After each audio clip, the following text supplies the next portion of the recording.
Hey guys, Sheri and Richerson from Experimental Homesteader, Exotic Gardening, SheriandRicherson.com, and biannualblogathonbadge.com, and welcome to our daily vlog.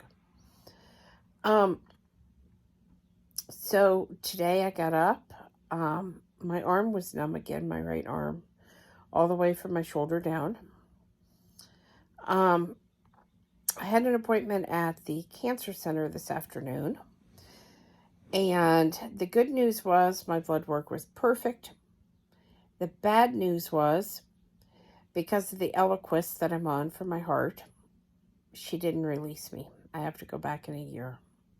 Maybe sooner if I have any anemia problems.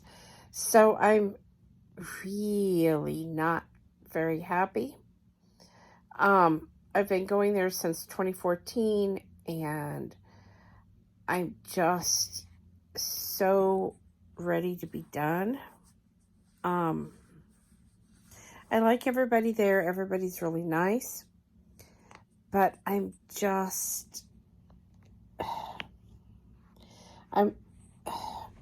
of having to have all these doctor appointments and see all these doctors.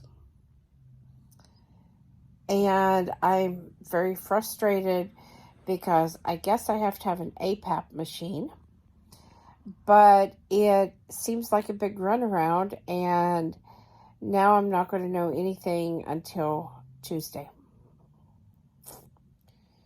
So I had asked for a water pill because I'm gaining so much weight, and I'm sure it's water. And basically got told to ask the heart doctor. Well, I had already asked the heart doctor, and he told me to ask my family doctor. So I feel like there's a lot of just passing the buck.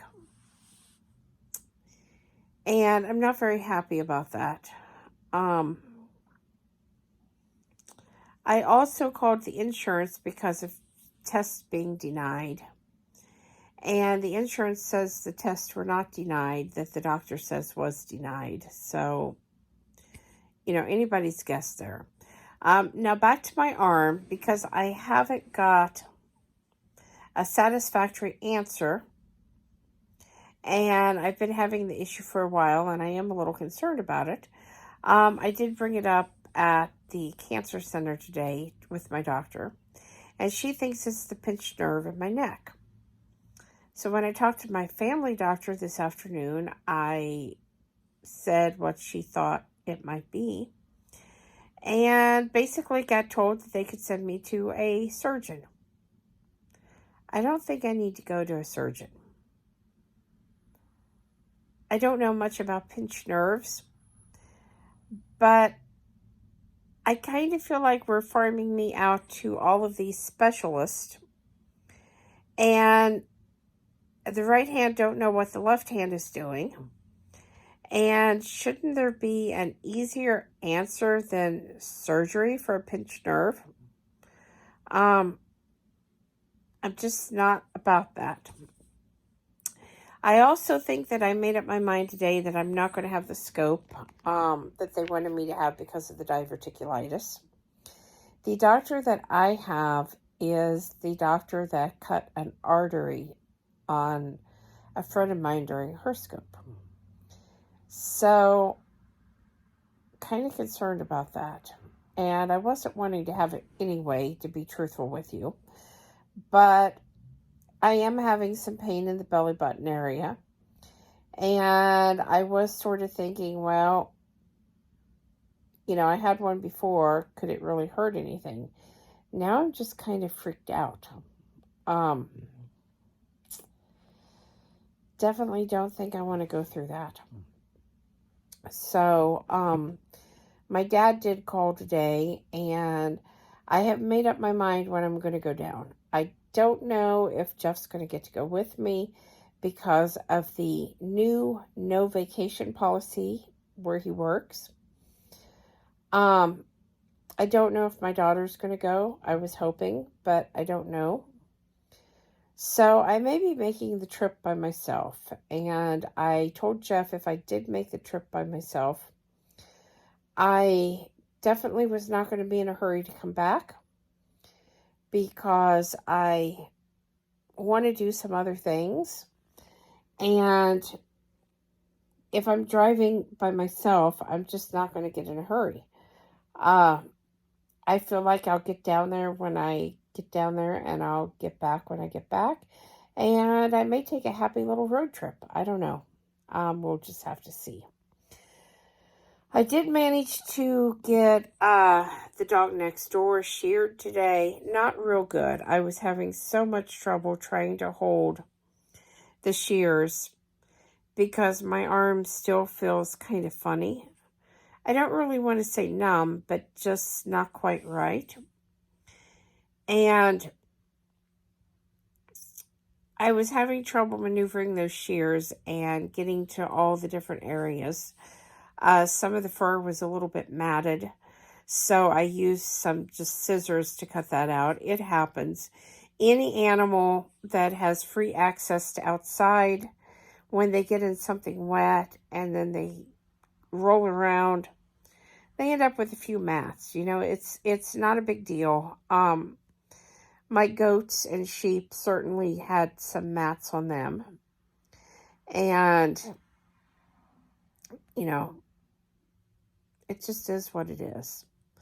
In other news, I'm really surprised that everything from the Amazon order, including the molds that came from Hong Kong, has actually arrived. So that is great news, because that means the first of the week I can get started on doing Olivia's cake for the party and concentrating on trying to make that little zebra out of some modeling chocolate and trying my hand at making fondant from scratch for the first time. So I'm looking forward to that and starting to get this cake put together for the upcoming party. I don't know what's going to happen as far as the mower and the tiller, whether Jeff's going to be able to get that fixed or whether we're going to end up with him having to do it by hand. The neighbor that I sheared the dog for did say that, you know, she could come over and help mow. And so I think I'm going to take her up on that, because the area definitely needs to be mowed. And I'd like to get those honeysuckle bushes pulled out too, because they're an invasive. And they planted themselves. Well, probably the birds planted them. But I didn't want them up there, and I've been wanting to get them out for some time. But mowing them down is not an option. They popped up in some of my flower beds and things like that. So I feel like some of them could be pulled out. I don't know that all of them could be pulled out because of the plants. I definitely do not want to uproot my plants trying to get those things out. And his chainsaw is still down. So, like I said, I haven't quite decided how we're going to deal with that. I think the first thing is to get everything mowed and tilled so I can start to get the garden in. And then we can worry about the honeysuckles and trying to get those out and working on getting those areas cleaned up. I know my daughter is wanting to set everything up the night before, but like I told her, with all of the theft going on in the area and that area being so dark at night and not fenced in, I think it's better to set it up like right before the party and then tear everything down right after, so that we don't end up losing canopies and tables, chairs, and all those kind of things. So it's going to be a lot of work the day of the party, but I think that's okay as long as Livy and the other kids that come have a lot of fun, because that is the point of a birthday party, to, you know, enjoy yourself and have fun. And hopefully everything runs really smooth. I know Sarah wants to have some food, and then she wants to have the cake, and then she wants to open up the presents. And so hopefully it goes really well. I hope you guys will subscribe. Thumbs up, thumbs down, comments below. Thanks for watching, and have a great night.